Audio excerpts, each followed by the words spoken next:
Hi, this is Maurice LaMarche, and that name will mean nothing to you nor the sound of my voice, unless I become the brain from TV's Pinky and the Brain, or Calculon, the star of all my circuits from Futurama. Oh, he is about also from Futurama. Puny human, this is Morbo the newscaster. On tonight's news, you're listening to Still Toking with on the Dorkening Podcast Network. I will destroy you. Now I'm proving that this battle I am never losing. I'm choosing to ignore the cuts and bumps and bruises. Hey, happy Wednesday. Y'all know what time it is, I think. Well, you all expected Leo too, so. Not But hearing you guys. Leo's not here, but I am. And so is this man. No. I'm not here. I'm there. Over there. See? No. No. Happy Wednesday. Yeah. Happy. Second week of January, second show of January. We're just starting season 5. Yeah. Try and come back in. I don't know what's going on. No sound. Okay. While we wait for our Voices in the sky. voices in our heads, right? Voices in the sky. So who Right. do we bring along with us? We got We got Ta-da! Oh my gosh. It's me, Jar Jar from the Dorkening. I'm here. I'm helping these guys out. It's gonna be a great show. I don't know. Am I introduced? Oh, there's nobody to introduce.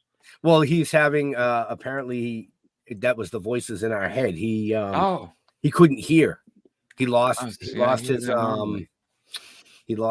audio. well, just his So, hearing. Because Well, that's stuff old. like That's that. old age. We all lose our hearing. you know.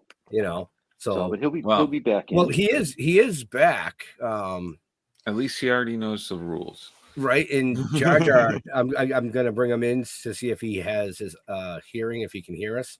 So go ahead and introduce him real quick. Ladies and gentlemen, all the way from I don't know, but from No, he was on My Three Sons and like a ton of other things that may be small roles, but like still amazing. Like Mr. Stanley Livingston. I screwed Hey, up your guys. name the first time. You See, did. it's good you had to go. Wow. You didn't get to hear it. I didn't get to hear anything. I couldn't see anything. Every time I do a show where there's something that happens before I come in, that's it. It goes away, and I got to dial back in. I don't know Well. what that's all about, but here I How am. are you doing? I'm doing great. Can't complain. Been busy since the beginning of the year, so I'm Nice. off to a good start. Good. Where are you coming to us from? I'm in California, Southern California, out by Palm Okay. Springs. Oh, nice. Yeah. I Right. used So, to lived in that LA expl- my whole life, so this is a new experience out here. That explains the problem. It's LA. It's California. That'll do it. Yeah, that It's all that. crank quote, on the phone doesn't work as well out here. right. Yeah, I was gonna Right. say it's all that quote smog they claim it's blocking the airwaves out there. Yeah, we get hurricanes now too, apparently. Right. Oh, really? Yeah, we had Yeah. that last year. I think it was in May. Hurricane came up right through the Gulf of California and just kept on coming up right through the Coachella Valley. Wow. We just got smacked with like 1.5 feet of snow where I live. We had snow here 2 days ago. Oh, no kidding. Yeah, that's like a very unusual for us. Usually it's more like February, March. We'll get a couple of days of snow here. Oh, Come to California. It's the New England. there you go.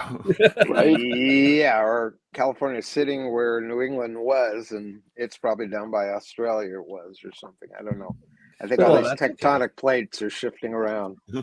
I would definitely take the California sunshine here in New England anytime. Oh, Yeah, right now. our weather is actually, I think, the best of any place I've ever been. We have cold days, but our cold days are more like 58 degrees, 53 degrees. Oh, that's Our hot- perfect. Yeah, our warm days Exactly. usually don't get Well, over we 100. had that here yesterday. There Yeah. you go. But Yeah. it poured. It was raining the whole day. Wow. Yeah. So The weather patterns are changing everywhere. right. Global So there you go, warming. folks. We're doing weather reports tonight. Yeah. So let's, I guess, jump right into it, right? Hey, Go ahead. how did you get? I know you started off younger, doing other stuff. I'm sorry, by the way, I only had 2 hours to prepare for this. I'm filling in for another host that Oh, okay. decided that couldn't make it tonight. Yeah, Leo. But how'd you get tapped for My Three Sons? Well, it was actually a pretty long road to My Three Sons. I started in the industry in 1955. My Three Sons didn't come along until 1960. So, Mm-hmm. I started out as as a child actor. My mother took me to a swimming school in Hollywood and wanted me to learn how to swim. And the lady who ran the school was very publicity minded and got a bunch of publicity for swim school. And because of that, Hollywood type people started bringing their kids there to learn how to swim, producers, casting directors, agents. And there was an agent there who represented children, and she thought, I was pretty extroverted and cute, and she thought I'd make a good candidate to be a child actor. So she kept pressing my mom. My mom finally relented, and I started out as most actors do. I was an extra on some shows where I was just a neighborhood kid, didn't have any lines, and just mixed in with a bunch of other kids. And I guess that about a year of that, and then I did an episode of Ozzie and Harriet, for which I was cast again as an extra. And the storyline was Ozzie was selling Christmas trees in his backyard to make extra money. And he has a prospective client out there. And the joke was it looked like a mini forest in his backyard.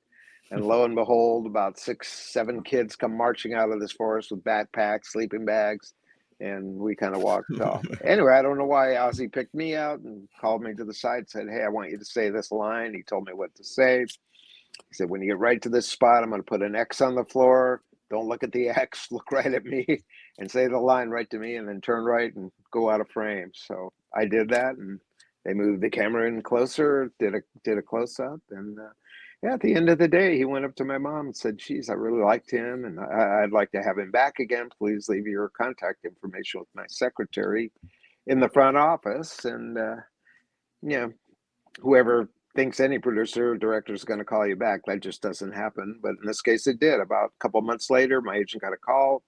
They were looking for a neighborhood kid again in Ozzie and Harriet, and he called on me, and I went in, and this time I had a bunch of lines. So, and also because of that first line that I got on camera, I was able to join the Screen Actors Guild. So at the age of 6, I was actually a card-carrying member of the Screen Actors Guild and a professional actor.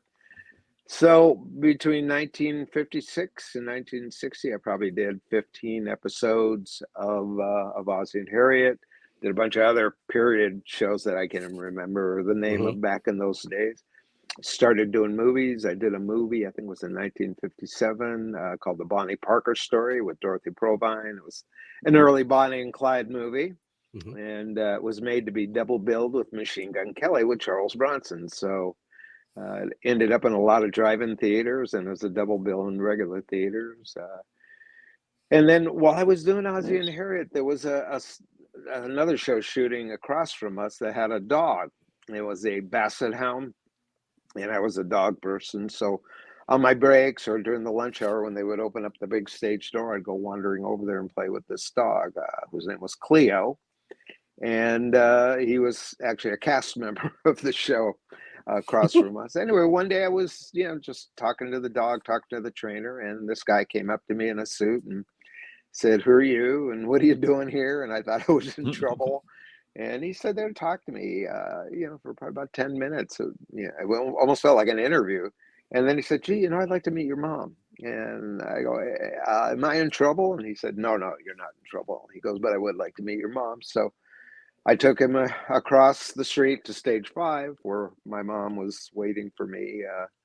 She was my guardian, and said, "Hey, Mom, this guy wants to meet you." And anyway, I kind of moved over into the shadows thinking I probably was in trouble, and this guy was going to say, "Hey, you can't leave your kid wandering around the studio lot or on another stage." But anyway, what it turned out to be was the guy that I brought over, and I didn't know this, he was just, an adult to me, was Jackie Cooper, who was a major film star, probably in the 30s and 40s. He and Shirley Temple were the two big stars. the show that they were shooting across us was a show called People's Choice, which he was the star of and the producer and director on. And somehow, I guess meeting me made a light bulb go off in his head. About 3 months later, he wrote a pilot, TV pilot for me. And it was based on a movie that he did in 1931, for which he was nominated for an Academy Award. The director won the Academy Award. It was a movie called Skippy. Yeah. So he took the basis of this TV pilot out of Skippy and kind of tweaked it a little bit for TV and hired me as Skippy. My name was above the title. And anyway, we shot it in December of 1958. And it didn't sell. And I never saw it till very recently. But I always wondered how it turned out. About 3 years ago, I ran into somebody contacted me on Facebook, and I recognized the name, and it was the name of the guy who played my best friend in Skippy. So, we called him up and we're chit-chatting, and I said, "Did you ever see Skippy?" And he says, "Oh yeah, and I've seen it dozens of times." I said, "Well, how did you see it?" Because I don't even have a copy. I never saw it. I went to Jackie Cooper's house at least twice. We rummaged through his attic, through his garage, and he couldn't find the 16 millimeter print. Well, he said, "I've got a DVD." So I went, "Oh wow!" So turned out he was coming down to Palm Springs in December. So about 3-4 months later, he gave me a call, and we hooked up, had lunch, came back to my place, and I finally saw Skippy, which didn't realize what an important stepstone that was in my career. Because what happened back then was, after we made the thing and it wasn't going anywhere, it didn't seem like it was going to sell. And I think Jackie Cooper went on to another TV series called Hennessy. It was a good showpiece. And so my agent was sending it to producers. That's how I ended up in Please Don't Eat the Daisies with Doris Day and David Niven. I don't think it had any impact when I did Rally Around the Flag Boys with Paul Newman and Joanne Woodward. And then some other things that I did in that era, so it was a real convenience. How actors say, "I have a reel."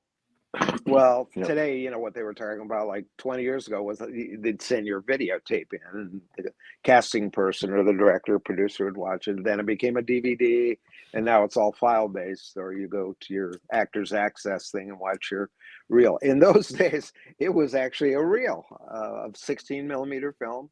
The way you showed it was you would rent a theater after midnight when the real movies that were playing that day were over. You'd pay the projectionists to stay there, and people would come and see it, mainly industry people who were interested in casting me. And somewhere around 1959, there was a series that was about to be, and they were looking for a young person, a young son, to be in it. And anyway, my agent sent that then over. You must have felt like an old man. I was. Right? When I look back, you went through everything. I did. Well, You're anyway, already this seasoned. reel got sent over to Desi Lou, which is where Don Feddersen Productions was, and they saw this piece of film on me, and next day they made an offer for me to be hired on My Three Sons. And at that point in time, I was a pretty well-known commodity for TV and for potentially in movies. And I was actually up for a movie at that same period of time, and they offered that to me. So as luck would have it, my agent was killed in a car crash. Like right while all this was happening. As luck would have it.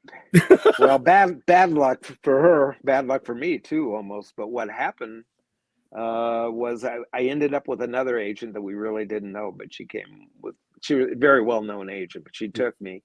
And, we had to rely upon her what to take. I was up for a movie called, it was the Huckleberry Finn remake. And I think it was starring Tony Randall, but I would have been Huckleberry Finn. Anyway, my agent suggested I take this series. I'm sure it was, not a lot of self-interest there. She was probably looking at the Huckleberry Finn go, TV series, 39. So she suggested I take the series, and it turned out to be the jackpot. It was a series starring Fred MacMurray. It was unheard of that a movie star of his caliber was even going to be involved in a TV series outside of doing an occasional guest spot on the Lucy show, but he was. And because of that, the ABC network handled that show with kid gloves, and Fred MacMurray with kid gloves. And it went on the air, and it became kind of an instant hit. And who knew it was going to run for 12 years and almost 400 episodes. Yeah, that's Anyway, pretty amazing. that's how I got into showbiz, along with a bunch of Wow. other shows, half of which I can't remember anymore. Wow. So he answered like a bunch of my questions all the way up to that one Hey, question that see, Jar that Jar one asked. question. I know. Well, I'm pretty good. You guys can ask some questions I around was that gonna too, say, I mean, like you said, you got your start in what they actually called a group called the Water Babies. Yes, which is something thrown together by the proprietor of the swim school. Right. And it worked. What she did is she had a huge swimming pool. It's right on Hollywood Boulevard, just east of Western. And my mom sent me there to learn how to swim. So I was there from the time I was 2 years old. And, another case of right place, right time. And so she cut a porthole, below grade in the side of the pool. It was really kind of fascinating. You went down these steps that were on the walkway around the pool, and there was a little room down there, and it was about a 3-foot piece of glass put in. It was probably 5 inches thick to keep the water pressure out. But photographers could go down there and shoot underwater pictures of us kids. So she would put cars and bikes and swings and, just to make it look interesting. And we'd be under there like we were living our aquatic life. And, she ended up in a lot of magazines, period magazines, Look, Life, Vogue, came out and covered it. There was a show called You Asked For It on in those days. And somebody asked for it. It was probably her, but they came out, brought a camera, and shot us kids in that. I mean, besides that, too, I was learning how to high dive. So I was diving off this diving platform, which was probably about 15 feet high, which you get up there and you look down and go, I don't want to do that. But, you finally conquer your fears and learn how to do it. In fact, interesting, this is probably when I was about 7, maybe 8. I was studying diving with an Olympic diving instructor, but not at this pool. There was another place called the Hollywood Athletic Club that had an indoor pool that also had this amazingly high platform. And that's where I would learn how to swim. Anyway, the guy who was there learning, and he was ahead of me, how to swim, was Tony Dow. So I knew Tony all the way from the time I was about 7 years old, and neither one of us was, in show business. I guess you could say we were on the periphery of it. But a couple of years later, he got cast as Wally, and I started doing those Ozzie and Harriets, which was the trajectory to where I ended up. That's very cool. Well, now your brother was also in My Three Sons too, right? Yeah, he was in My Three Sons. He was actually also in Rally Around the Flag Boys with me, but just briefly. I went out on the interview, and there was a bunch of kids, and they got it whittled down to 3 of us, and I think we met the director. And then the next thing I found out was I had it, and they asked me to wait. So my mom, was the person that brought me there, and my little brother was tagging along. He was pretty young then. And so the casting person was talking to my mom, and he said, well, who's this other little boy? And she said, well, that's Stan's brother, Barry. And so he said, we're looking for a little brother, too. He'd be perfect. Is he an actor? And so she just said, well, yeah. Sure and is. So he got hired. And anyway, the first day of shooting, the director was Leo McCarey. I don't know if that rings a bell, but he was a famous director, especially probably at the apex of his career about this time. But he was the guy that originally put Laurel and Hardy together as a team, and wrote a lot of their films. But he was directing this movie. So our directorial challenge was to sit there and watch a TV set. And when Paul Newman came in the door behind us and talked to us, to ignore him and just focus on the TV set. So we shot it once or twice, and then the director came up to my brother and said, you're not looking at the TV set. You're looking over here. I need you to look over here. And so Barry went, okay, and we did it again. Came back out, came the same direction. We did this about 3 or 4 times, and I could start seeing steam coming out of this guy's head. And by noon, they took Barry to an ophthalmologist, found out he had crossed eyes. So it was never going to look like he was looking at that TV set. Anyway, by 1 o'clock, I had a brand new brother, and we shot the scene over with some guy named Ralph Osborne. So my poor brother, that was his first experience in show business, and he got fired. But it was a very fortuitous firing because he ended up getting glasses because it would change his whole appearance. You know, every little kid, and his hair was more blonde back then, so he, you know, looked a little bit alike. But it gave him this whole new glasses look, and then about a year or two later, he got buck teeth. He kind of had, the Mr. Moto look, basically, especially when he got a Mo Howard haircut. But he was darling looking, and that actually broke the ice because most of the kids working back then looked like me, or they all seemed to have red hair. And Barry kind of pioneered this quintessential nerd look for being a little kid, and he'd do all kinds of parts where he was supposed to be intelligent, a brain, or a scientist, or whatever, and that look really worked for him. So, you know, he milked it. He ended up doing some movies after that. He was in The Errand Boy with Jerry Lewis. He had that great scene. Do you remember the movie where he went up and got the jelly beans down? He worked in I think it was part of the restaurant. And there's 3 kids that come up to Jerry Lewis, and there were some jelly beans in this giant glass urn. So he had to pull the ladder up, go up. So he asked the first kid, "What do you want?" He said, "I'd like to have 10 cents worth of those jelly beans, sir." Goes up the ladder and goes through all kinds of machinations to get to it, and is struggling to carry this, you know, huge volume of jelly beans down. Scoops out 10 cents worth, gives it to him, goes back up the ladder, puts it up there, and then he goes the next day. What would you like? "Oh, I'd like 10 cents worth of those jelly beans, sir." So you saw him I do remember that. Went up and down and finally puts it up. And so he looks at Barry and says, I guess you'd like 10 cents of those jelly beans too. And he says, "No, sir." He goes, "I like," and so he goes back up and gets the thing. He goes, "I like 5 cents worth of those jelly beans." And Jerry Lewis goes off on him. It was cute little skit. Right. I do vaguely remember that. Yep. What was school like for you guys back then? Did you guys go to like private schooling, or did they have like on the lot schooling? Yeah, well, that was kind of interesting for us. We were, well, what happened for me was we had a tutor when we were shooting, and I'd have to put in 3 hours a day, no matter how I got it in there, even if it was in 15-minute increments. I'd be in school, then called out to work, come back, do another 15, and sometimes that could last from 8 in the morning till 4 in the afternoon. Oh, Christ. Yeah, so it was kind of weird. And then some days I'd come in and I wasn't needed till, you know, like 11 o'clock. So I'd come in at 8. By 11, I was through with my schooling and had done the day's school. But in between seasons, Barry and I were one of the few kids that actually went back to public school. Most of the kids in show business went to a place called Hollywood Professional School, which was on Hollywood Boulevard.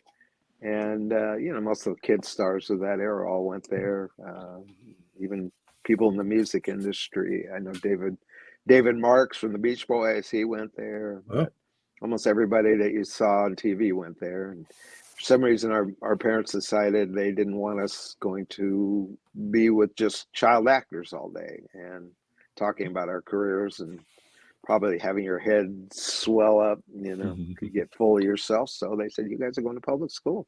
You just have to deal with it." So we did. And yeah, it was, you know. I think that was the right move, actually. Right. It was, even though we were reticent about it. But, you know, looking back on it, that was the right thing to do. And it was tough, though. I got to tell you, you know, kids are less understanding than adults. And my friends, because I went to the same school, but all of a sudden here's this guy going to school and he's on TV. It's like, well, why are you on TV?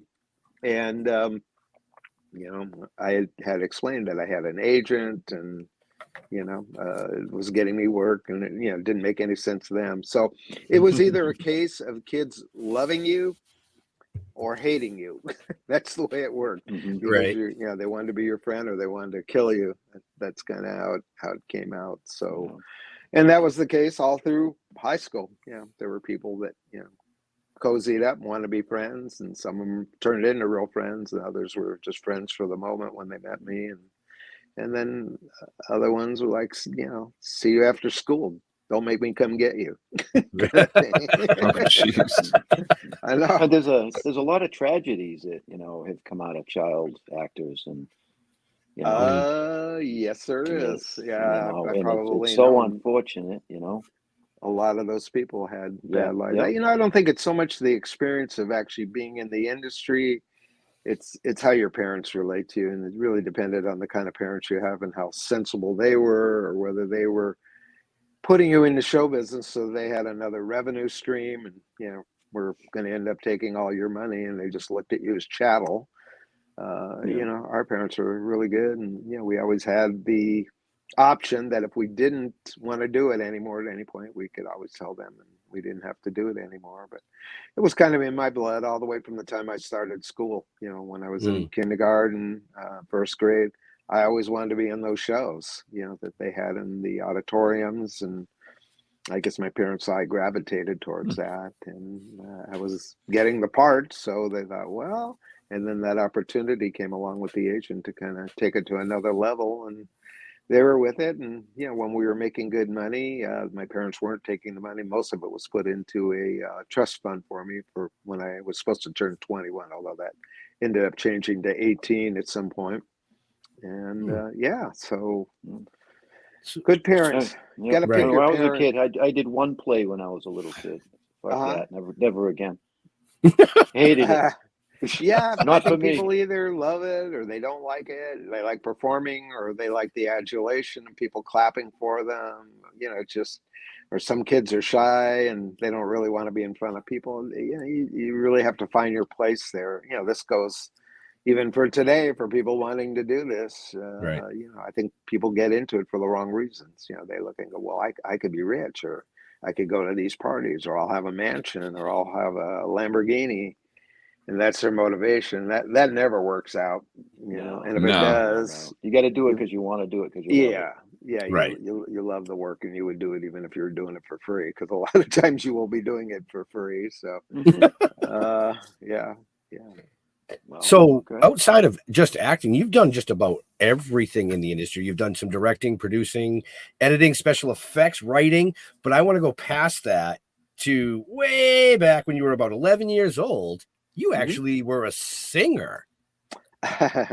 Well, thanks for saying that. Well, like singer wannabe? I mean, sang. I can't say I was Yeah. a singer, but it was during that era when, people on TV, especially teenagers on TV, were being offered a chance to record a record. Paul Peterson had My Dad, which was a great song, and She Can't Find Her Keys. Johnny Crawford had a song out. Shelley Fabre had Johnny Angel. And, I consider Lee Shelley's song probably the most realistic, real song. I mean, had she not been on TV, that song would have been a hit. Even the way she did it would have been a hit. And she was great. Well, I got offered Hairspray. Yep. So right there, you knew it was a novelty song. It's kind of like the Flying Purple People Eater, but I got more play. So we, I went into a studio and the producers recorded that. And I think it sold 2 copies. I think my mom and my dad were the people that bought the 2 copies. But it got a lot of airplay. Lo and behold, it became a #1 hit. Doesn't say much for that, but in Stockton, California, which is where they load cattle on the trains or something there. I don't know what they do. I will say it's this, a very though, rural it made it into the top 20 in Boston. So it I've heard that over the coast years. To that coast. in certain place, it was a novelty song. To be fair, it was cute, and so it was just a weird episode. I remember I went to Stockton and I did a live show with Shelley Fabre, with Dwayne Eddy, the guitar man, Eddie Hodges, and there was somebody else. I can't remember who the 5th person was, but I remember Shelley and I were totally terrorized because we I don't sing live, So they go, oh no, you don't have to do that. We put the record on in the back and it goes out through the PA and you just lip sync it. You look like you're singing. What they would call Milli Vanilli, style. So I'm Milli Vanilli-ing this song and all going, God, please God, don't let that record stick. Or keep repeating itself. But somehow I made it through. Shelley made it through. Even Dwayne Eddy, he didn't lip sync, he guitar sang. And the only person that sang live was Eddie Hodges. He had brought music with him. They put that music on, and he had a microphone. And man, he could sing. He was a real singer. In fact, he was in the movie A Hole in the Head with Frank Sinatra. Wow. And I think he did the song with Frank Sinatra. What was it called? Something about an ant can't move a rubber tree plant. Oh, High Hopes. He's got high hopes. Anyway, Okay. that was Yeah. Eddie and Yeah. that song. Wow. Yeah, he's That's pretty I, good. I, I pretty just good happened guy. to read. Yeah, I just happened to read that, and I'm like, oh, I have to bring that up because that's one of those things that, like, Yeah, all child actors or somebody that's recorded that one song, they go, "Eee." Ugh. yeah. Is at that part least of the it's not 40 as funky bad hits? as like Corey Feldman, who actually believes he's like a rock star and stuff. But Yeah.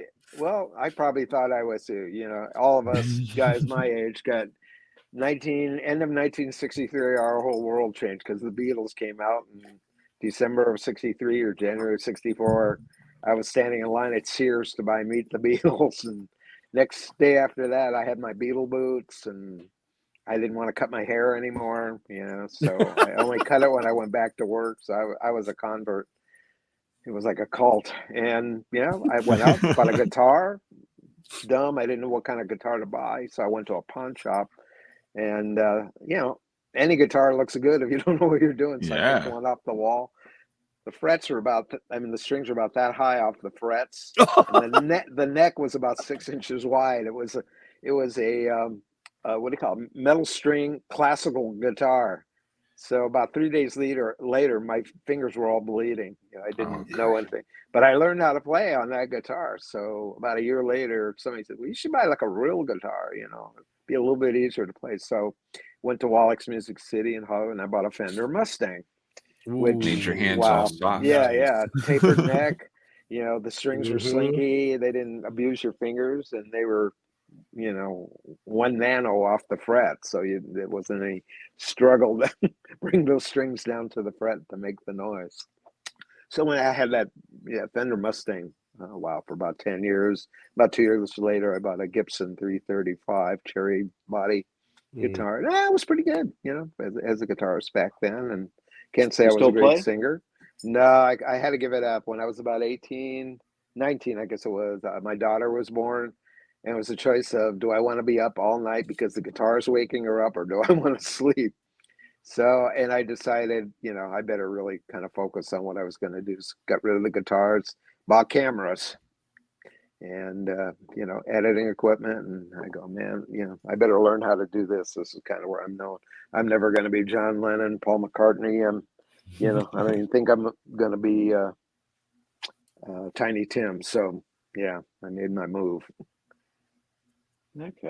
My brother's still sidekick. doing it. Is Barry he? plays professionally. Yeah, he's plays probably almost every week in a club somewhere. He tries out new songs, and he and his wife's a singer as well. They're both, really, really good. And his son is amazing. Yeah, he's really professional. They've cut probably about 6-7 albums by now. Wow. His name is Spencer, and his wife's name is Alex. They just got married. They've been together about 5 years, and they're a group known as Living More, and they're known all over LA. You know, they play everywhere. Yeah. No kidding. Yeah. Gotcha. Well, you can find them on the internet. Look up Living More. You'll be Well, surprised. I just wrote Writing it it down. down. I just wrote it down. You know, because those are the types of stories that we love to bring on the show. Mm-hmm. It's not just, you know, the famous actor or the famous actress. A lot of other shows that we've done are people that have written books that nobody knows anything about. You know what I mean? But we find interesting stories. Yeah. Well, you know, when you're in this profession, that's what you got to do. You got to open the hood and look below the surface. It's like opening up a Corvette and finding out there's a Ford engine in there or something, or a Jaguar that's got a Chevy engine. You know, it's like, wow, how did that happen? It sounds like you've had a pretty like nice little like stroll through not celebrityhood, but like actinghood. Like you any roles that you went up for that you really wanted that you didn't get? Yeah. You know, it was difficult for me. Well, for every actor who was on a TV series and was a known quantity, and you know, in a sense, was stereotyped.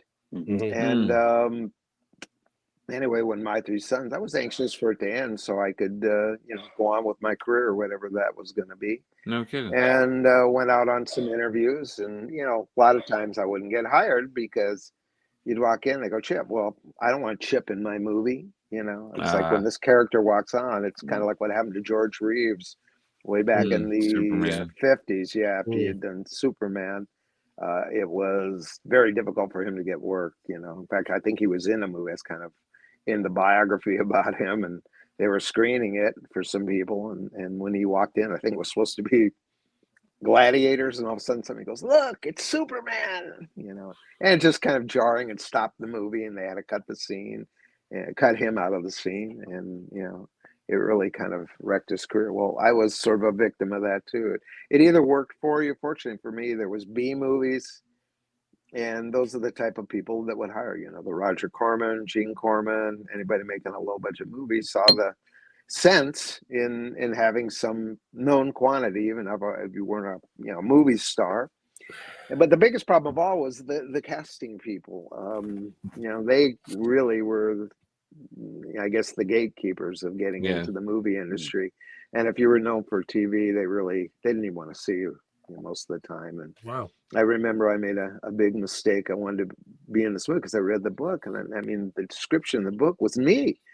So I called my agent. He couldn't get me on this interview. It was a big movie too, and so I called an attorney who was a friend of mine that I knew could make a call and get me seen by this casting director, a guy named Lynn Stallmaster, who cast everything. And this is dumb of me to do, but you learn your lessons too, even if you've been around a while. What happened was I guess this guy called the producer, ordered Lynn Stallmaster to see me on an interview, and I came out, and he just, let me read, and it said thank you, and then I walked out. Right then and there, I thought, I'm never going to be called on a Lynn Stallmaster, because I went above his head, forced him to see me, and I think that was a case where they didn't want that to happen in this film. And anyway, the film was called The Last Detail. It starred Jack Nicholson. And they were two SPs looking for an AWOL sailor. And even though the description in the book was a description of me, height, weight, hair, just kind of all-American looking guy, they went completely in a different direction. And the guy that did the part was brilliant, and he's goofy and had a big career after this movie. It was Randy Quaid. wow, No, okay. Yeah. So completely different direction. right. And, but I kind of signed my own death warrant there with Lynn. It's like, I never saw him again to apologize to him. But, when you're 21, 22, and that was one reason I kind of, wanted to move into behind the camera. Right. I really never liked that process, even though that is the process. And if you're doing it today, that is the process. But what happens is, I got tired of just sitting there waiting for the phone to ring with my agent saying, okay, go here tomorrow, they're sending a script today and doing all that. So you're just waiting around a lot, kind of waiting for luck to happen. And that really wasn't who I thought I was. I wanted to make things happen and make the calls myself and talk to people. And as an actor, you can't really call people, but if you're another producer, director, you can call anybody and talk to them. Just don't ask for a part, but you can talk about the business and directing or whatever you need from them. But if you're an actor, it's just unacceptable to do that. There's just this, line, a demarcation line between actors and everybody else. I don't want to hear from you unless they want you. Are there any roles that you did that you wish you didn't? No, I can't say that. There was, a couple things in My Three Sons that I wish I would have been more vocal about. We did an episode where Chip had long hair, and it's pretty well known episode. And it was kind of bowing to the fact, I guess it was probably about 1965, 66, where kids were growing their hair long. When I lived in Hollywood, but I had buddies of mine, as soon as they said the final cut at the end of the season and we wrapped, my hair started growing. And I had my hair pretty long. But I had friends whose dads were like, you're not getting a haircut like that. They had looked like they just came out of the Navy, and they were really not liking it and having fights and stuff. Anyway, we did an episode where our parents, were frowning on the fact that we had long hair and was always the My Three Sons way, where Fred's character, Steve, without wishing that I didn't have it, but never going to come out and say, hey, you got to cut your hair, a demand, and was hoping that I would do it on my own. That was the premise of every show. He never really made us do things. He just hoped that he instilled in us the qualities and the attributes where we would recognize we were making a mistake and then do the right thing. So I was okay with that. And that year I had long hair and had to come in and get my hair cut to do my 2 cents. And, it was kind of short still, for, when I was doing the show. But the wig they got was horrible. It looked like they must have robbed it from like Joan Blondell or something. It looked like a Siamese cat on my head. And I'm like, God, this is like, people don't have long hair like that. It was like curly, and I mean, it was just ridiculous. And the fact that I had just cut my hair, I'm like, why didn't we just shoot this out? When I had the long hair, it was my hair, and it, looked real, and it was kind of a great haircut. And meanwhile, I had to walk around with this thing during the episodes. In fact, who else was in that episode was Jay North, the guy that played Dennis the Menace. Mm-hmm. Played my friend. So we were the 2 guys with this. I mean, I can't even say it was white. I mean, blonde hair was like white. We looked like, remember that movie Village of the Damned? We looked like 2 kids out of Village of the Damned. It was terrible. Anyway, that would have been an episode I would have preferred to not have been in. And it was, when I had to go back to school that year, I was like humiliated. I just, hoped they would lose the reel and it would never air, but it did. And, guys came up to me and go, "Yeah, you look like a real a-hole in that thing," I'm like, hey, I'm just an actor. They made me wear it. I didn't have anything to do with that. But yeah, there'd be things like that in the show. Some of the episodes were just kind of corny, but that was very sensitive to me because, at that age, you just want to fit in. And, if other people have long hair and kids are starting to grow their hair long, you just want to fit in with that. That's how it is when you're a teenager. Right. You don't want to be that one guy that, does something weird nobody likes. So, but, with that thing on my head and being on TV in front of 60 million people, that didn't help. Let's put it that way. Right. So I was angry about that. But yeah, most things that I've done, I was glad to do them because as an actor, to get a job is just so hard. You got to go out and audition. And, when my 2 sons ended, that was a funny story. I've been on a pretty much top 10, top 20 TV series for 12 years. So I was a known quantity. And, I was kind of anxious to see what else was out there for me as an actor. But when the series ended, I figured I'd be getting like a movie offer to be in another TV series, pretty quick. And my agent called and said, "Do you want to take some time off?" And I said, "Well, maybe just a couple of weeks." And so I did. And so he called me and said, "You ready to go back to work?" And I went, Yeah. I said, "You got something?" He said, Yeah, I do. He says, "I got an interview for you tomorrow." And I'm thinking he's going to say, another Jack Nicholson movie. No, it was a McDonald's commercial. And I'm thinking, wow, one day I was a TV star, now I'm doing a McDonald's commercial. So I thought, okay, I'll do it. I want to go out just because I got to get started somewhere because I'm back to square one is what was dawning on me.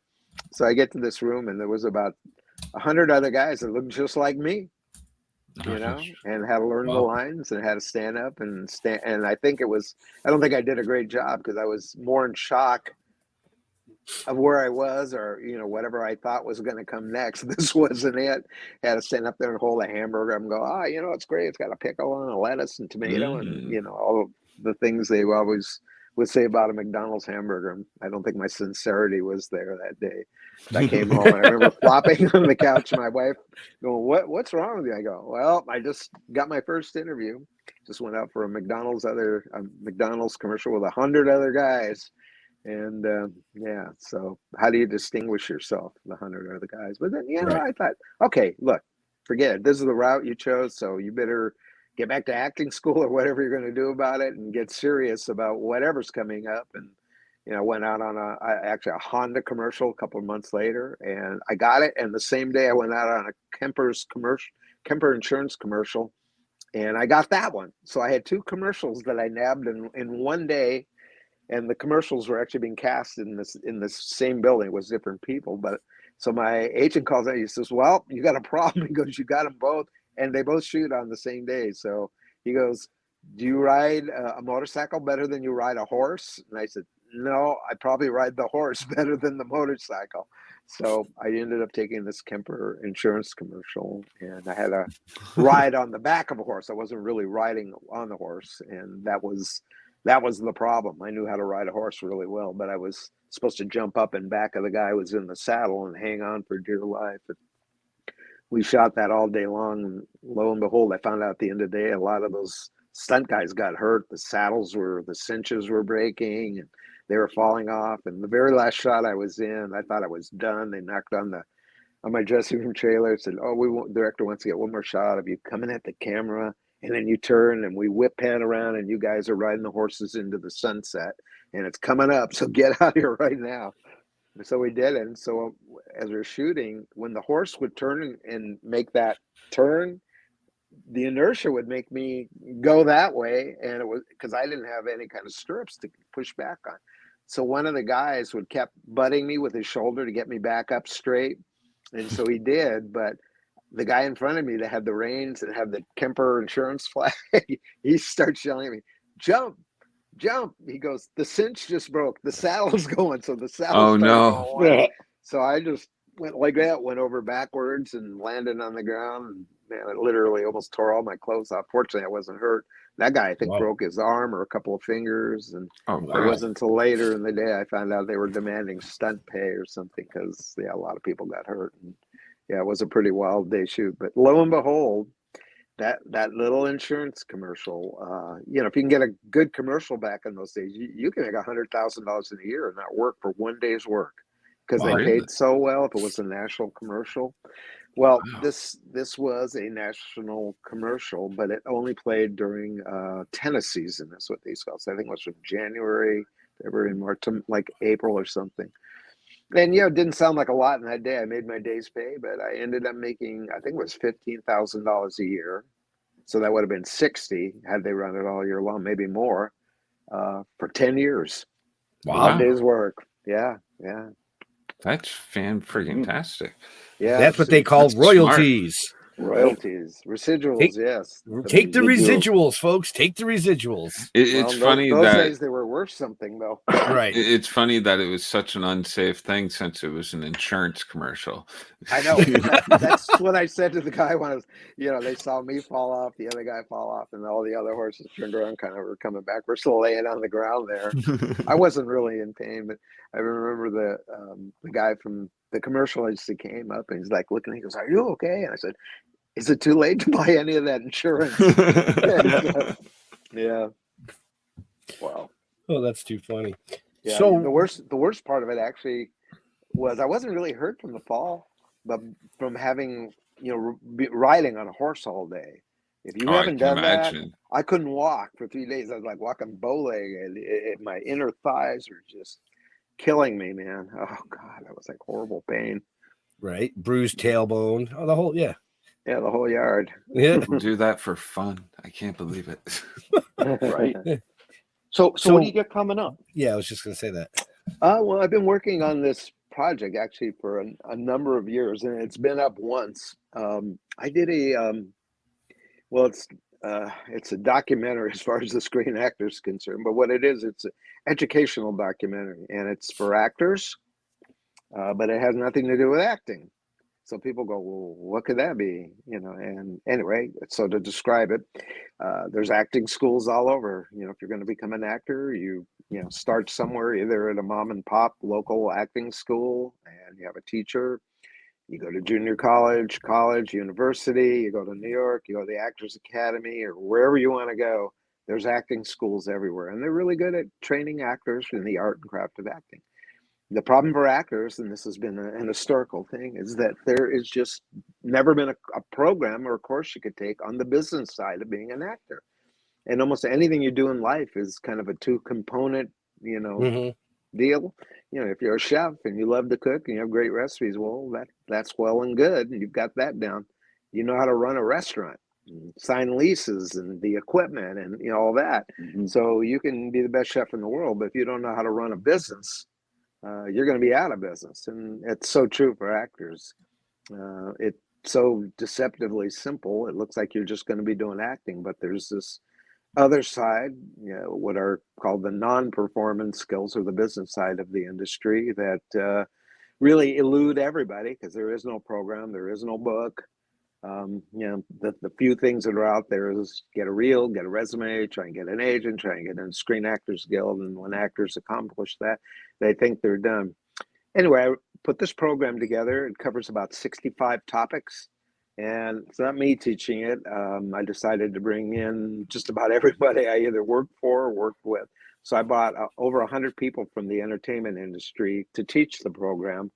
Wow. It's not just actors, but I brought in directors, agents, managers, talent agents, casting directors. I brought in the president of the Screen Actors Guild, the president of the Directors Guild of America, and they all teach this program that's dedicated to the business side of being an actor and what you need to know.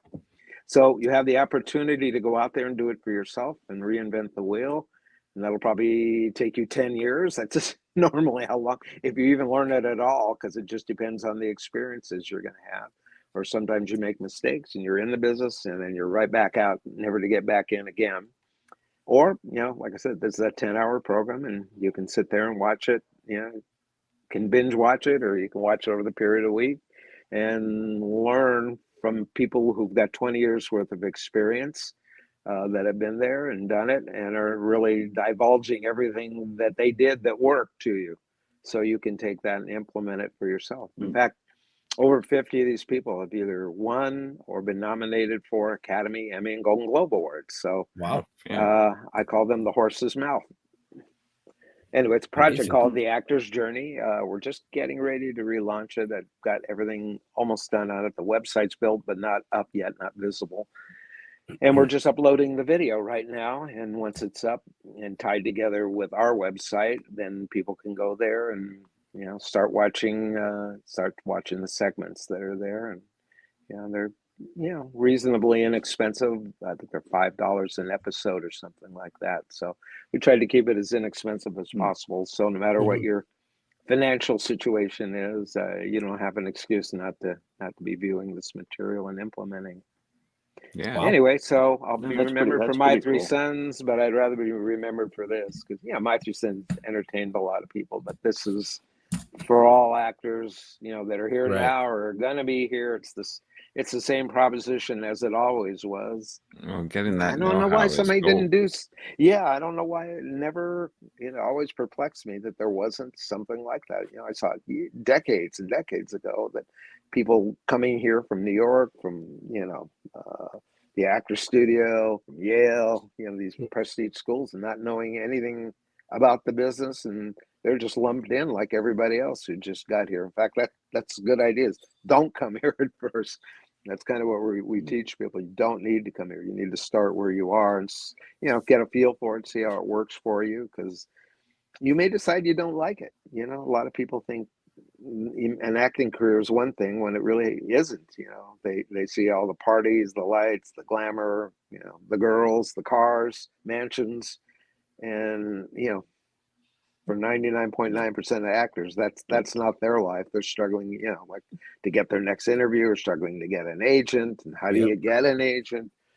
So there's just so many things, but there are things you can do to enhance your prospects of accomplishing those tasks. And it's not like you ever get into the position where you can relax, because some of the people I had were known actors, and then they hit a predicament. It's like the agent that I just had for 38 years. Just drop dead. How do I get an agent? Right. Or they drop you. You get a letter from your agency saying your services are no longer needed, and they might have looked at you and go, "You're a dinosaur, not working enough for us to keep you on." Some really crazy stuff goes on. Right. We wanted to be totally transparent about all the stuff that can happen to you. I mean, we even cover the advent that you become a star, which comes with its own, bunch of problems. There's things that happen to people that become stars that shouldn't happen, and, can do something about it preemptively if you're aware that that's what's going on. We covered everything, soup to nuts. Wow. So In fact, most people run with blinders on, so they just focus on what's in front of them instead of everything else that they need to pay attention to. right. Yeah, it's that probably happens a lot. They're all focused. I just want to be an actor. I don't want to know anything about business. I don't want to know about my money. I got a guy to do that. And then you find out later, yeah, they had a guy that handled your money, and guess what? You don't have any money anymore. He took it all, and now you can't find him. Right. So Right. you got to be involved at every level in your career, and that's kind of what we're advising people. You just really can't, throw everything to somebody else to do or think that they're part of your team, because they're not. They're there to make money too, and they're making it off of you. And when you quit making money, they quit calling too. So Right. yeah, and you Right. got to have nerves of steel, because the biggest thing you're going to be dealing with is rejection. Mm-hmm. But everybody in the beginning goes, I can't get a part. I keep getting rejected. I think I'm gonna have to get a shrink. They're taking it so personally. And Well- I have to explain to them, well, you saw this movie with this big director. Well, unless he developed the film and was hired by the producer, there were probably 3 other directors ahead of him that all got rejected. Yeah. They're at the top level. So when you're being rejected with the best. There's movies that Tom Hanks wanted and somebody else got, or Mel Gibson and somebody else got it. So even at the upper echelon of the industry, people are Right. being rejected left and right. So, not that it makes it any easier, but if they're getting whacked the same way you are, somehow it makes it a little more palatable. Yeah. Well, I mean, Jeff and I have always had the theory of, you can't be afraid of that. You can't be afraid of rejection. It's part of be it, afraid to but you ask. have to train yourself, Yeah. how to deal with that, and maybe how to use it. Right. Right. That's what you got to find, is a creative way to do that. Right. So without that, you probably wouldn't be a complete actor. You really need to get your ass kicked. Yeah, and I think that goes, and it's not just acting. I think that's in every form of anything. I mean, we started as writing a novel, to spun into comic book series and TV series, animation, and now the show. And a lot of people have asked us, well, how did you get so and so? Because we just walked up and asked. Yeah. Well, aren't you What are afraid we they're going to say no? Yeah, And I always fall back on a the million times. Yeah, I fall back on the, well, I'm married. I've been married for a long time. I hear no a lot. So you can't let it bother you. You just got to move forward. Yeah, you just keep going, and it's just part of the game, and you can't take it too personal, and or you just weren't right for that thing. So Right. something else comes along. It's we just keep opening doors till you walk through the right one. Right. That's a hard concept, because I've heard actors go, "Wow, I went in, it was my best interview ever. I get a killer reading, but I didn't get the part." And what happened was, you weren't the right actor. It wasn't going to make any difference. They know what they want. They kind of had something in their mind. And like I said, I walked in looking like me in the last detail, and in their mind, they'd already decided they wanted to go with somebody like Randy Quaid. Well, I'm nothing like Randy Quaid. He's probably a foot taller than me, and he's kind of geeky looking. And it just that's the thing. So you can't second guess anything. These guys know what they want. They know the second you walk through the door whether you're physically right, and then it's a matter of whether you can deliver a reading that they think is acceptable, or that the director can work with, or redirect you to do something else. Or actors make all kinds of crazy mistakes. The guy is being interviewed to play the bad guy, he comes into the interview, but he comes in, and in the middle of the scene, he pulls out a big 12-inch long butcher knife. He's holding it up in front of the casting director and the director, and when he leaves, they're like, "Whoa, I don't ever want to see that guy again." Right. And nobody told them, "Wow, you're not supposed to do that." Yeah. You're a method actor, but you don't bring weapons into the casting room. But people do, thinking, "Oh, well, they're gonna remember me," and they remember you. It's like, remember that guy? I don't ever want to see him again. Remember not to call him again. Yes. Right? Lose that number. Yeah, and that's such a small circle of people. That's why I tell people, you have to be extremely careful when you're in that room, what you do, what you say, because those casting people all know each other and share information. They'll go, "Hey, don't get this guy Charlie Smith in here. He just pulled out a butcher knife on us." Scared the director, scared the producer. Yeah. So we only have like a couple minutes left with this amazing gentleman. So, Jeremy, do you have a last question? I have an odd question. Well, that doesn't surprise me. Are you watching? Do you watch television and movies now? And if so, like, what's something that you would say, hey, this is something you guys should check out. You shouldn't miss this. I can't really say I'm that guy. My wife kind of advises me. She watches something. Go, oh, you got to see this. We saw a series last year that I thought was really, it was different and it was really well done. Interesting casting. It was called Beef, Beef, and It just won everybody in awards, it. didn't it? Well, yeah, a Yeah, lot of awards. yeah. Well, if you saw it, you'd know why. The actors in it are tremendous. They're all Asian actors, Japanese, Korean, Yep. Chinese. And yeah, it's a story of this girl who gets revenge on a guy who like backed into her car, almost hit her, and then turns out she's the worst one. She's like the stalker after that, you know, and it's just this diminutive little Asian woman, and where it goes is unbelievable. Yeah, but it I was so think well done, and you're the second one that has recommended that. Francesca DeLuca. Yeah, I haven't recommended it. seen it. Yeah. that was a Yeah. wow for me. Other than that, I don't want to say I'm stuck in the past, but I like to watch, you know, what they would probably show on Turner Classic Movies. I've got a lot of DVDs, and there's movies from my past that I just still enjoy watching. You know, I just watched the original The Thing from 1951. Oh wow. Mm-hmm. Yeah, I hadn't seen it in so long, and somebody found me finally a DVD of it. I love the Kurt Russell version too, but when I was a kid, I saw this, and it really scared me. And I thought it was interesting film because it was one of the first films done about, you know, the possibility of UFOs, and which kind of began around the time of Roswell in 1947. But yeah, nobody did a movie about it. But this is, you know, a movie where the U.S. Air Force, you know, comes across something up at the North Pole buried in the ice, and it's got a human-like figure in it, and they don't know what it is.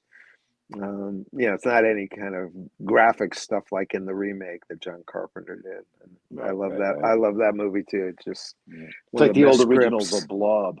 Yeah, I just got Right. that too. The guy that sent me the thing sent me The Blob, so I'm going to be nice. watching that.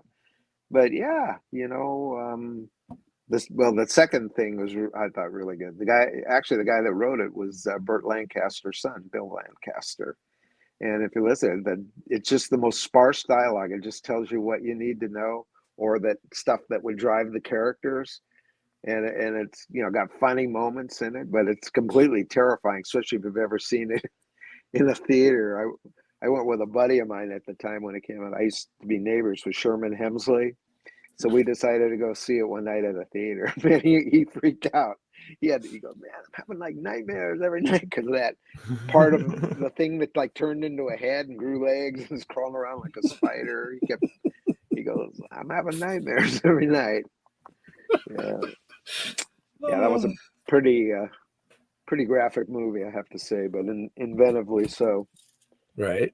But yeah, I grew up with horror films, and you know, just being a kid in that era, you know, they had a monster, I think it was a magazine called Famous Monsters magazine that was big, came out about 1956, 57.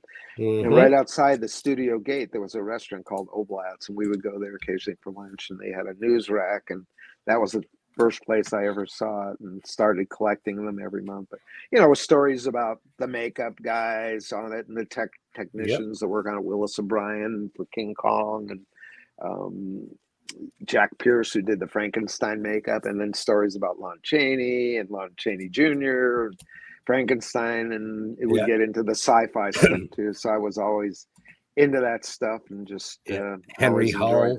Henry Hall, Werewolf of London. Well, guess what? At the beginning of Werewolf of London, it starts off when he's in Tibet looking for that plant or a flower there.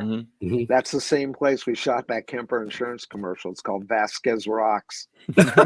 You see the rock kind of going up at an angle. It's in so many movies, but it's a weird piece of geology funny. There from an earthquake. Throws this piece of rock up. Wow. Excuse me. And yeah, if you watch, I must have seen that movie 10 times in my life.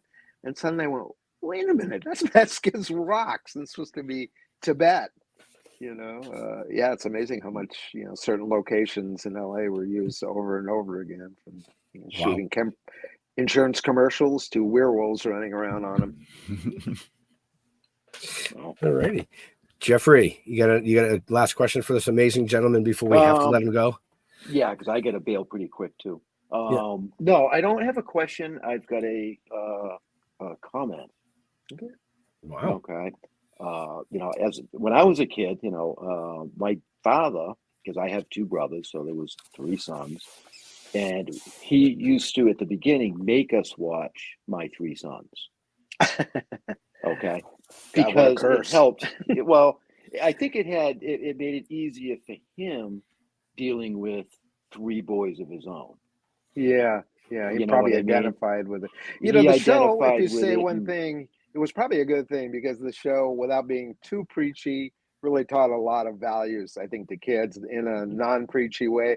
Because, like I said, the Fred MacMurray character, never grabbed a hold of us and go, "Oh, you little kid, you do this, or I'll punch your lights out," or kicked us in the ass. He would say things and teach us, and then expect us to learn from it, or to have an epiphany and go, "Oh, I did the wrong thing," and come Right. clean. But your dad probably saw that in the show and thought, "Hey, this guy's doing a better job than I could do." And just gonna it's let not him like watch he the wasn't. show. I mean, all the four of us would sit and religiously watch that show. Well, that's one of the things I think about shows out of that era that's different now. That's why people have, I think, such fond memories of those shows, in particular My Three Sons. It's not so much the show; it's how we watch them. Because if it was like our house, we had a den, a rumpus room, and I was there with my mom and my dad watching those shows. It wasn't like I was isolated in my bedroom like you are now, or with your iPhone, or no, people don't get together like that. So it's kind of a family thing to watch television. And how many things can you think back on that you actually did with your family that you remember? Thing here, thing there. But television was just a big influence and a big factor in everybody's life, and it was something that the whole family gathered around a TV set, no matter what they were watching. Right. Yeah, But I wanted to tell you that, because I appreciate that. Yeah, it's a memory from when I was a little kid growing up, and as soon as Ben told me that you were coming on, it came back into my head. Yeah, it always gives people the warm and fuzzies to think about where they were when they were watching the show. It's like, Right. a lot of stuff I think about my parents' den, and, we're all in there. My dad probably just went out and brought back a box of Chinese food. We're all sitting in there eating Chinese food in front of the TV set, watching, God, could have been McHale's Navy, or, Oh, man. weird. Wow. Yeah, different TV shows of that era. Oh, yeah. Yeah, it was. I mean, Some even good for me, ones. I'm in it, but I had the same experience you guys did. I was doing the same thing with my parents, and I think about watching all the stuff we watched. And in those days too, people generally only had one TV set, and the parents kind of controlled it to a degree, and so we were sort of forced to watch. Only one I kind of drew the line. It was Lawrence Welk. I didn't want to watch that. I'm not watching that. Come on. You didn't like Yeah. the bubbles? Not the bubbles, no. Well, that's what I say. My Three Sons was almost not really My Three Sons. My Three Sons was almost My Three Daughters. And the three daughters were, what was it, the Lennon sisters or whoever was on there, McGuire sisters? I don't know. It was three girls that performed on that show for Lawrence Welk. And Don Feddersen, the guy who was producing My Three Sons, his original idea was to do a show called My Three Daughters. And they were in negotiations with the guy who was going to play the father, which was Eddie Albert. And the McGuire sisters backed out of it. They didn't want to leave the Lawrence Welk show, so it went down the drain for a while. I think until Don Feddersen saw a movie called The Shaggy Dog. And it had Fred MacMurray in it. It had Tim Considine in it. But it had Tommy Kirk and Kevin Corcoran as the two other brothers. The only thing missing was, the bub, the grandfather. It even had a dog. It had Hobo, the one that turned into the Shaggy Dog. So, yeah, I think he got the idea of that and approached Fred, redesigned the show to be My Three Sons. And right around that time, our worlds, collided. And I came from Ozzie and Harriet and those movies. And Don Grady was just getting started. He was a Musketeer. And I think he was just in a movie called Bob Barker's Horrible Brood Check your or phone, something. Ben. Huh? Yep. Something's going on. Oh, am I No, I gone? really need to go. So Okay. Oh. yep. I hate to do that, but I Yeah. have That's all things that right. are Yeah, well, happening. all I right. have things that are happening. Well, we'll But talk I again. thank you, Stanley. I really, Yes. really appreciate it. It's been a great show. I loved hearing the stories, and I'm gonna have to go back and watch some of those episodes all over again now. I think they're Right. up on YouTube. Well, I think You they know, committed. I can find them. Yeah, I can yeah, definitely find them. So, but sorry, I got to run, but I definitely have to run. no problem. All right. So Take Go Thanks, ahead. Jaja. you can go. So anyway, Stanley, where do you like folks interacting with you on social media? Well, I have 4 Facebook pages, so any one of those, I post things too. Not daily, but fairly often. Or if I'm doing something, I post it there. But most people come to my website. I have I guess you call it a fan website, and it's Mhm. at StanleyLivingston.com, and it's got everything about my career there, all the movies that I could think of that I was in, all my credits. I kind of did it as an homage to My Three Sons too. So there's a lot of information about My Three Sons there. A lot of historical stuff, a list of all the people that were in it, whoever appeared on My Three Sons, a list of all the big movie stars who were on the show or were yet to have big careers, like Beau Bridges and Martin Sheen, Sally Kellerman, Jodie Foster. Wow. And then all the different directors that we had and some of their work. The last director we had was Fred de Cordova, who went on to be the producer of Johnny Carson for 20 years. And Wow. he was a formidable guy in the industry and knew everybody. That's probably why Johnny Carson wanted him. But yeah, he was a fun guy to work with. And then Gene Reynolds went on to do MASH and Lou Grant and Room 222. So yeah, most of these people went on to bigger fame and fortune after they left My Three Sons. The guys who were on behind the scenes. My boss was John Stevens. He was literally the line producer of the show, but he went on to do Simon and Simon, Major Dad, a lot of How the West Was Won as a TV series. So yeah, these guys had pretty good careers too, and some became mentors to me, like that guy John Stevens. I knew him literally from the time I met him. I guess I was 10, he was 22, but we remained friends until he passed away not too long ago. Wow. Same thing with Fred de Cordova. So it's just, That's awesome. yeah, it's been an experience, and Right. between that and the movies, when I did like How the West Was Won, that was kind of cool. But usually once a year, but it's shut down now. I guess COVID wiped it out. But we had a Cinerama theater in Hollywood called the ArcLight Theater, and the ArcLight is where they would run How the West Was Won, and they restored it back in 2010. And anyway, there weren't a lot of people left alive who were in it, so they called me to see if I would come down and talk to the audience before and introduce the movie and tell a couple stories about making it and about working with Henry Hathaway, who was the director of the segment that I was in. Was divided into thirds. John Ford was one of them, George Stevens and Henry Hathaway, the 3 directors. So yeah, Wow. life just keeps happening. Right. So, folks, you can check the show notes up above or down below, depending on where you're watching and listening. All that information is in there, including the website. So, okay. Bye. Jeremy. Hey, check out Splash Pages on YouTube and Facebook every Tuesday night at 8 p.m. Eastern. And also check out The Re-Education of Nancy Ann Ritter on YouTube. It's a great little horror show that I've been doing for a little while. And if you are into buying, selling, and trading comic books, check out Comic Book Lovers Buy, Sell, Trade, and Auction House on Facebook. And that's it. Good night. It's just the two of I us don't like now. that one. Yeah. So yeah, I want to thank Stanley. I would assume his phone died. That's why he went bloop. Jar Jar, I want to thank you for coming and hanging out and helping out tonight. To all our veterans and first responders, I want to thank you for doing what you do so people like us can do what we do. Yeah, that's what I said. So I guess that's it. We'll see you next Wednesday. Be safe. So come on, step it off, break it down and lose it. Come on.